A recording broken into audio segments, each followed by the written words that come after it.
ஓம் விக்னேஸ்வராய நமக. குலதெய்வமான ஸ்ரீ பொன்னம்பல சுவாமி, ஸ்ரீ பொன்முத்து கற்பன சுவாமி, பாப்பாத்தி அம்மன், அங்காள பரமேஸ்வரி துணையுடன் இந்த நாள் இனிய நாளாக அமைய அனைவரின் அவரவர் குலதெய்வம் காத்து அருள் பாலித்து பிரம்மாண்ட வெற்றியை கொடுக்க வணங்குகின்றேன். இன்று பிறந்த நாள் மற்றும் திருமண நாள் காணும் அனைத்து சொந்தங்களுக்கும் என்னுடைய நல்வாழ்த்துக்கள். 2025ஆம் ஆண்டு உங்களுக்கு நல்ல வருடமாக நல்ல வளமும் நலமும் பெற வாழ்த்துக்கள். நான் உங்கள் சாஸ்ட்ரோ சஃப்னா பேசுகிறேன். இந்த ஆண்டில் வருகின்ற சனி, குரு, ராகு, கேது பயிற்சிகள் உண்டு. பல நல்ல விதமான மாற்றங்களும் ஏற்றங்களும் உங்களுக்கு உண்டு. கூடவே எந்த இடத்துல கவனமாக இருக்கணும் என்று தெரிந்து கொள்ள வேண்டிய மிக எளிமையான துல்லியமான பலன்கள் இதோ. அவரவர் ராசிக்கு ஏற்ப என்னென்ன விஷயங்கள் நடக்க போகிறது அப்படிங்கிறத பற்றி முழு விவரமான காணொலி. 2025ஆம் ஆண்டு யார் எதிர்பார்க்குறாங்களோ இல்லையா, தனுசு ராசிக்காரங்க உங்களுடைய நல்ல விஷயங்கள் ஏதாவது இந்த வருடங்கள் நடக்குமா அப்படிங்கிற ஒரு தீராத முனைப்புடன் கவனித்து கொண்டிருக்கிறீர்கள். இப்போ தனுசு ராசிக்காரங்களுக்கு என்னென்ன விஷயங்கள் இந்த 2025ஆம் ஆண்டு நன்மை பலன்கள் என்னென்ன இருக்குது, அதே மாதிரி விவகாரமான ஏதாவது விஷயம் இருக்குமா அப்படின்லாம் கேட்பீங்க. ஏன்னா தனுசு ராசிக்காரங்க கடந்த ஒரு வருடத்துக்கு முன் என்னென்ன பிரச்சனைகள் பாதிப்புகளை சந்தித்து வந்தாலும் 2024 ஓரளவுக்கு ஓகே அப்படின்னு இருந்தால் இந்த 2025 அர்த்தாஷ்டம சனி வருது, அதனால் ஏதாவது விஷயங்கள் இருக்குமா அப்படின்னு பயப்படுறீங்க. அதெல்லாம் ஒன்றுமே இல்லை. உங்களோட குரு, சனி, ராகு, கேது அப்படின்ற 3 கிரக பெயர்ச்சிகளும் உங்களுக்கு எப்படிப்பட்ட விஷயங்களில் நல்லது பண்ணும், நன்மை காலங்களா இல்லை ஏதாவது ஒரு அதிர்வலைகளோ மாற்றங்களோ இருக்கிறதா அப்படிங்கிறத பற்றின முழு விவரமான காணொலி. இதை ஸ்கிப் பண்ணாமல் பாருங்கள். சப்ஸ்கிரைப் பண்ணாமல் இருந்தீங்கன்னா சப்ஸ்கிரைப் பண்ணிக்கோங்க. இந்த நியூ இயர் அப்படிங்கிறது 2025 இந்த குரு பயிற்சி எல்லா 3 பயிற்சியும் இடம்பெறக்கூடிய நல்ல வருடமாக இந்த வருடம் இருக்குது. ஒரு கிரக பயிற்சிகள் நடக்க போகிறது. மே 14 வரைக்கும் குரு 6ஆம் இடத்துல ரோக குருவாக இருந்தது 7ஆம் இடத்து கலத்திர குருவாக மாற இருக்கிறார். மே 14 பிறகு சனி மார்ச் 29 வரைக்கும் 3ஆம் இடத்துல முயற்சிகள் ஜெயஸ்தானத்தில் இருந்த சனி இப்போது அர்த்தாஷ்டம சனியாக மார்ச் 29க்கு பிறகு நடைபெற உள்ளது. ராகு கேது மே 18 வரைக்கும் 4ஆம் இடத்த ராகு 10ஆம் இடத்து கேது, அதன் பிறகு 3ஆம் இடத்து ராகுவும் 9ஆம் இடத்து கேதுவும் என்ன பண்ணுவார் அப்படிங்கிறத பற்றின முழு விஷயமும் இப்போ பார்க்க போகிறோம். குரு என்ன பண்ணுறார், 6ஆம் இடத்துல உங்களுக்கு மே 14 வரைக்கும் இந்த ரோக குருவாக வந்திருக்கும் போது கடன், எதிரி தொல்லை, அப்புறம் உங்களுடைய நோய் அப்படிங்கிறதெல்லாம் கொஞ்சம் அதிகரித்து கொஞ்சம் பிரச்சனைகளை கொடுத்தாலும் குரு கொஞ்சம் கட்டுப்பாட்டுக்குள்ளேயே வச்சுருப்பார். ஆனால் பார்க்குற பார்வைக்கு பலன் அதிகன்ற அடிப்படையில் 10ஆம் வீட்டை பார்க்குறார், 12ஆம் வீட்டையும் பார்க்குறார், 2ஆம் வீட்டையும் பார்க்குறார். அப்போ என்னென்ன சுபிட்சம் பண்ணோம் அப்படின்னா தொழிலை நல்லா கொடுப்பார். தொழிலில் ஏதாவது பிரச்சனைகள் இருந்தாலும் மே 14 வரைக்கும் உங்களுக்கு தொழிலில் நல்ல அபிவிருத்தியும் நல்ல விஷயங்களும் நிறைய ஆப்பர்ச்சுனிட்டிஸ் அப்படிங்கிறதெல்லாம் உங்களுக்கு தேடி வரும். ஜாப் ஆப்பர்ச்சுனிட்டிஸ், அதே மாதிரி தொழிலில் மிகப்பெரிய என்டர்பிரனர்ஸாக இருக்காங்க, உமன் என்டர்பிரனராக இருந்தாலும் சரி, நல்ல ஆப்பர்ச்சுனிட்டிஸ் எல்லாம் நிறைய வரும். நிறைய நல்ல விஷயங்கள் இந்த காலகட்டத்தில் உங்களுக்கு நடக்கும். மே 14 வரைக்கும் மே 14 வரைக்கும் இந்த 6ஆம் இடத்த குரு 10ஆம் இடத்தை பார்க்கும்போது நல்ல தொழிலை கொடுப்பார் அப்படிங்கிறது விதி. பட்டம், பதவி, புகழ் அப்படிங்கிறதெல்லாம் உங்களை அலங்கரிச்சுக்கிட்டே இருக்கும். அடுத்தது 12ஆம் இடத்தை பார்க்குறாரு அப்படிங்கும்போது விரய செலவுகளை கட்டுப்பாட்டுக்குள்ளே வச்சுருப்பார். விரயம் தேவையில்லாத விரயம், இன்னொருத்தவங்களுக்கு காசு கொடுத்து விரயம் பண்ணுறது, வட்டி கொடுத்து கொஞ்சம் வட்டி வாங்கக்கூடிய விஷயங்கள்லாம் விரயத்தெல்லாம் கண்ட்ரோல் பண்ணுவார். 2ஆம் இடத்தையும் பார்க்குறாரு அப்படிங்கும்போது தன, குடும்ப, வாக்கு அப்படிங்கிறதையும் பார்க்குறாரு. அப்போது தனத்துலேயும் உங்களுக்கு நல்ல பலன், பொருளாதார வகையில் பெரிய நெருக்கடிகள் இல்லைன்னா ஓரளவுக்கு நல்ல பலனாக கொடுத்துருவார். குடும்பத்துலேயும் நல்ல ஒரு சுபீட்சம், மன மகிழ்ச்சி அப்படிங்கிறது ஏற்படும். அதே மாதிரி 2ஆம் இடம் பார்க்குறார் அப்படிங்கும்போது வாக்கு, அந்த வாக்கு சொல்வாக்கு அப்படிங்கிறது ரொம்ப அதிகமாக இருக்கும். உங்களுக்கு உங்கள் வார்த்தையை மதித்து செயல்படுவாங்க, உங்கள் வார்த்தைக்கு ரொம்ப கவனம் கொடுப்பாங்க எல்லாமே. அதெல்லாம் மே 14 வரைக்கும் இந்த ரோக குரு நல்லது பண்ணுவார்.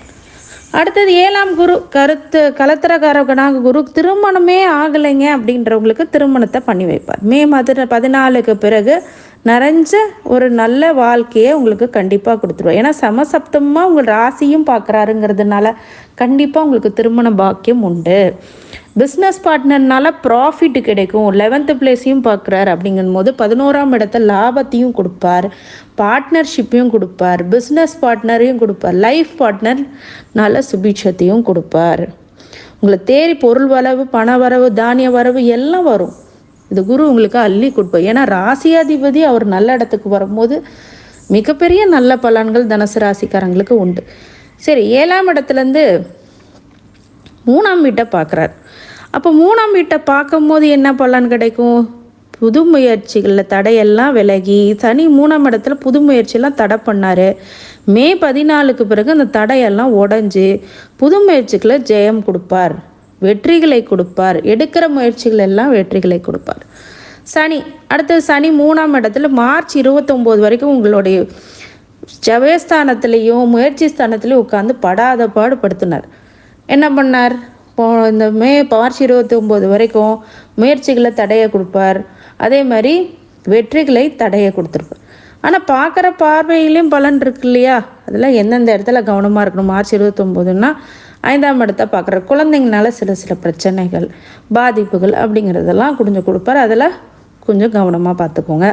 9ஆம் இடத்துல பூர்வ புண்ணியத்தில் பாக்கியத்தில் பார்க்குறாரு. அப்படிங்கும்போது ஒவ்வொரு இடத்துலேருந்து இடப்பெயர்ச்சி இந்த மார்ச் 29க்கு சில பேர்த்துக்கு நடக்கும். ஊர் மாற்றம், இடமாற்றம், குறைஞ்சது வீடு மாற்றமாவது கண்டிப்பாக இருக்கும். அடுத்தது 3ஆம் வீட்டிலேருந்து 12ஆம் வீட்டையும் பார்க்குறாரு. அப்போ விரயத்தை அதிகப்படுத்துவார். ஆனால் இந்த காலகட்டத்தில் குருவும் 12ஆம் இடத்துல பார்க்கும்போது பெரிய விரயங்கள் கட்டுப்பாட்டுக்குள்ளே இருக்கும். அடுத்தது அர்த்தாசிரம சனியாக வராரே மார்ச் 29 ஏதாவது பிரச்சனைகளை கொடுப்பார் அப்படின்னு கேட்டால் வண்டி வாகனத்தில் முதல்ல கவனமாக இருங்க. ஸ்பீடாக போகிறது, 120 km/h போகிறது, இந்த மாதிரி நிறைய தவறான விஷயங்கள்லாம் பண்ணக்கூடாது. இந்த நேரத்தில் புது வண்டி வாங்குற மாதிரி இருந்தால் கூட அந்த வேகத்தை குறைக்கணும், கண்ட்ரோல் பண்ணிக்கணும். அதே மாதிரி வண்டி வாகனம் மட்டும் இல்லாமல் வீடு மனை டாக்குமெண்ட் விஷயத்துலையும் ரொம்ப கவனமாக இருக்கணும். தாயார் உடல்நிலையெல்லாம் கவனமாக இருக்கணும். அவ்வளோதான். கவனம் எங்கே இருக்கணும்னு தெரிஞ்சுக்கிட்டிங்கன்னா அந்த இடத்துல கவனமாக இருந்தீங்கன்னா போதும். அதே மாதிரி பார்க்குற பார்வை பலன் அதிகங்கிற அடிப்படையில் 6ஆம் இடத்தை பார்க்குறாரு. அப்போ நோய், எதிரி, கடன் அப்படிங்கிறத கொடுப்பார். பார்க்குறாருனால அந்த விஷயத்தில் ரொம்ப கவனமாக இருக்கணும். மறைமுக எதிரிகள் இருக்கிறதுனால வழிபாடு பண்ணிக்கோங்க. அடிக்கடி கோயிலுக்கு சென்று வருவது நல்லது. ஆன்மீக சுற்றுலா விஷயங்களில் பண்ணிக்கிறோம். அவங்கவுங்க தெய்வங்களை கும்பிட்றது ரொம்ப நல்ல விஷயங்களை கொடுக்கும்.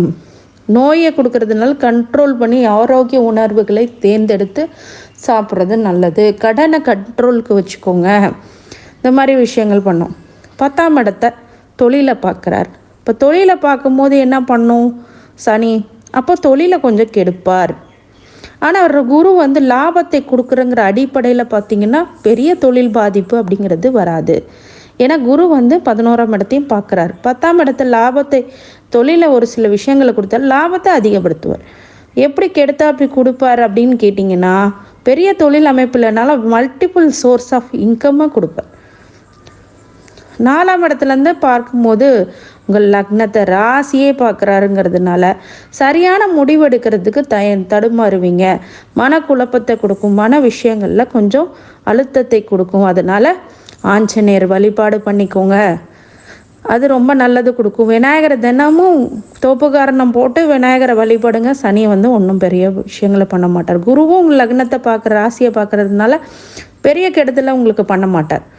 அடுத்தது ராகு கேது 4ஆம் இடத்துலேருந்து 3ஆம் இடத்துக்கு மே 18 வரைக்கும் 4ஆம் இடத்துல இருக்கார் ராகு. 3ஆம் இடத்துக்கு பெயர உள்ளார். அடுத்தது அப்போ ராகு அர்த்தாசிரம ராகுல 3ஆம் இடத்துக்கு வர்றது முயற்சியில் ஒரு சில பிரம்மாண்டங்களையும் கொடுக்க காத்திருப்பார். முயற்சியை பெருசாக பண்ணுவீங்க. ஒருத்தவங்க சிறிய இன்வெஸ்ட்மெண்ட்டில் பண்ணுவாங்க, இனிமேல் பெரிய இன்வெஸ்ட்மெண்ட்ஸில் பண்ணுவீங்க. அதில் மட்டும் கொஞ்சம் கவனமாக இருங்க. இன்வெஸ்ட்மெண்ட் பண்ணுறது இந்த ப்ராஃபிட் வருமானு யோசித்து பண்ணுங்கள்.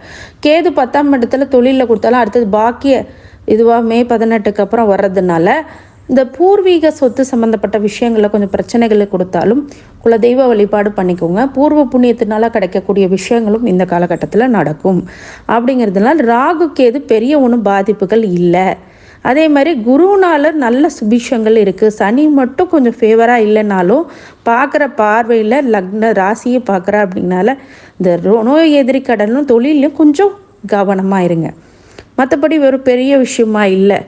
தனுசு ராசிக்காரங்களுக்கு தசாபூத்தி அடிப்படையிலும் நீங்கள் எப்படிலாம் இருக்கணும் அப்படிங்கிறதும் பொறுத்து ஒரு பலன்கள் மாறுபடும். அப்படிங்கிற மாதிரி தனுசு ராசிக்கு மூல நட்சத்திரம், பூராட நட்சத்திரம், உத்திராட நட்சத்திரம், இந்த 3 நட்சத்திரமும் இருக்குங்க. இந்த 3 நட்சத்திரத்தில் எந்தெந்த திசை ஆரம்ப திசை அப்படின்னு கேட்டிங்கன்னா, மூலத்துக்கு கேது திசை, பூராடத்துக்கு சுக்கிர திசை, உத்திராடத்துக்கு சூரிய திசை. மூலத்துக்கு கேது திசை ஆரம்ப திசையாக இருக்கிறதுனால ஒவ்வொருத்தவங்களுக்கும் முடிகிற திசையாக இருக்கும். அப்போ இந்த கேது திசையில் பார்த்திங்கன்னா அர்த்தாஷ்டமே, அதாவது 10ஆம் இடத்து கேதுவாக இருக்கக்கூடிய விஷயங்களும் 9ஆம் இடத்துக்கு வர்றதுனால பாக்கியத்தில் பூர்வ புண்ணியத்தில் கிடைக்கிற விஷயங்கள் கிடைக்கும். இந்த மூல நட்சத்திரத்துக்கு மட்டும் இந்த கேது இருக்கும், மற்றவங்களுக்குலாம் கடைசி திசையாக வரும். அதனால் பெரிய பிரயோஜனம் இல்லை.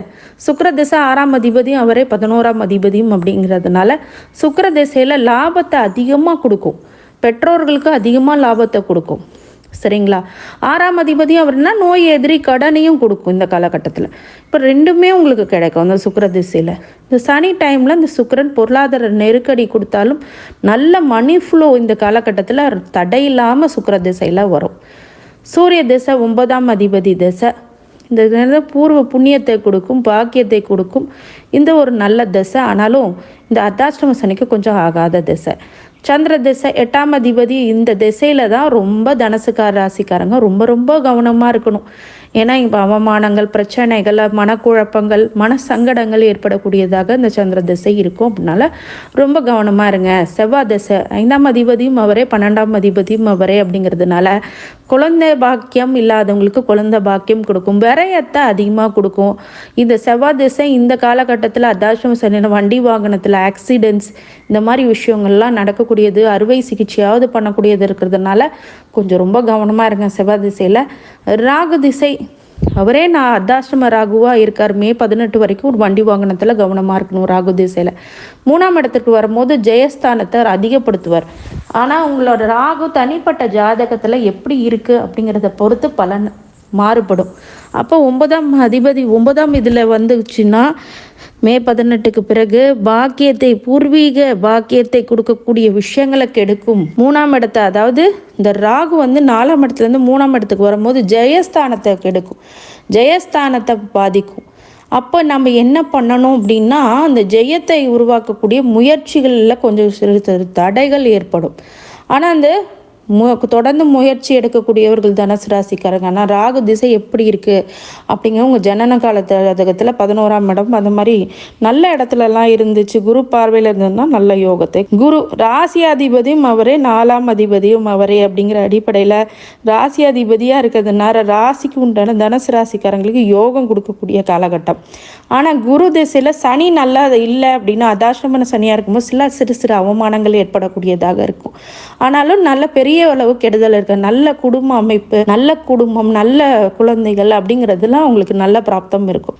அந்த 4ஆம் அதிபதியும் அவரே அப்படிங்கிறதுனால வீடு மனை யோகம் அப்படிங்கிறதெல்லாம் கண்டிப்பாக கொடுத்துரும். அதே மாதிரி வண்டி வாகனம் அப்படிங்கிறதெல்லாம் கொடுக்கும். சனி 2ஆம் அதிபதியும் அவரே, 3ஆம் அதிபதியும் அவரே அப்படிங்கிறதுனால உங்கள் தன குடும்ப வாக்கும் நல்லா அமையும், நல்லா உங்கள் பேரில் பெருமை இருக்கும். ஆனால் சனி திசை உங்களுக்கு அவயோகமாக இருந்துச்சுன்னா பார்த்து இருந்துக்கணும். இந்த அர்த்தாஷ்டம சனியில் உங்கள் ஜாதகத்தை பார்க்கும்போது என்ன விஷயங்கள் சனி உங்களுக்கு கொடுப்பார் அப்படிங்கிறது சனி திசையில் இருக்கிறவங்களுக்கு ஜாதகத்தை பார்த்து கன்சல்டேஷனுக்கு இந்த நம்பருக்கு கால் பண்ணுங்கள். அப்போ தான் முழு விவரமாக உங்களுக்கு நாங்கள் சொல்ல முடியும். 3ஆம் அதிபதியும் அவரே அப்படிங்கிற அடிப்படையில் பார்த்தீங்க அப்படின்னா, 3ஆம் அதிபதி மறைவு அப்படிங்கிறதுனால ஜெயம் உபயஸ்தானத்தில் இருக்கிறதுனால பெரிய மாறுதல்கள் பண்ணாது, ஆனால் முயற்சிகளில் தடைகளை கொடுப்போம். புதன் 7ஆம் அதிபதியும் அவரே, 10ஆம் அதிபதியும் அவரே அப்படின்னா குழந்தைங்களுக்கு திருமணம் இல்லை பேர பிள்ளைங்களுக்கு திருமணம் அப்படிங்கிறதெல்லாம் செஞ்சு வச்சிரும்.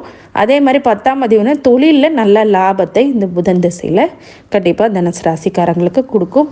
இந்த குரு ரொம்ப நல்ல நிலைமையில் இருக்குது, ராகு கேதுவும் நல்ல நிலைமைக்கு வரப்போகுது. இந்த சனி மட்டும், அர்த்தாஷ்டம சனி மட்டும் நோய் எதிரி கடன் அந்த தொழில் மட்டுமே கொஞ்சம் கவனத்தில் வச்சுக்கோங்க. மற்றபடி எல்லா வகையிலுமே உங்களுக்கு நல்ல பலன்கள் உங்களுக்கு கொடுக்குது. ராசியே குரு பார்க்குறார், சனியும் பார்க்குறார் அப்படிங்கிறதுனால ஆன்மீக விஷயத்தில் ரொம்ப நாட்டங்கள் அதிகம் வரைக்கும் இந்த காலகட்டத்தில் தனுசு ராசிக்காரங்களுக்கு நிறைய நல்ல விஷயங்கள் நடக்கக்கூடிய நல்ல ஆண்டாக அமையும் அப்படின்னு மாற்றுக்கருத்தே இல்லை. அனைத்து ராசினருக்கும் அனைத்து ஐஸ்வர்யங்களும் சௌபாக்கியங்களும் மன நிம்மதியும் ஆரோக்கியத்தையும் கொடுக்க வேண்டுமென்று எம்பெருமான் ஸ்ரீவாரி பெருமாளை வேண்டி வணங்குகின்றேன். வாழ்க வளமுடன். நமோ நாராயணா. நன்றி.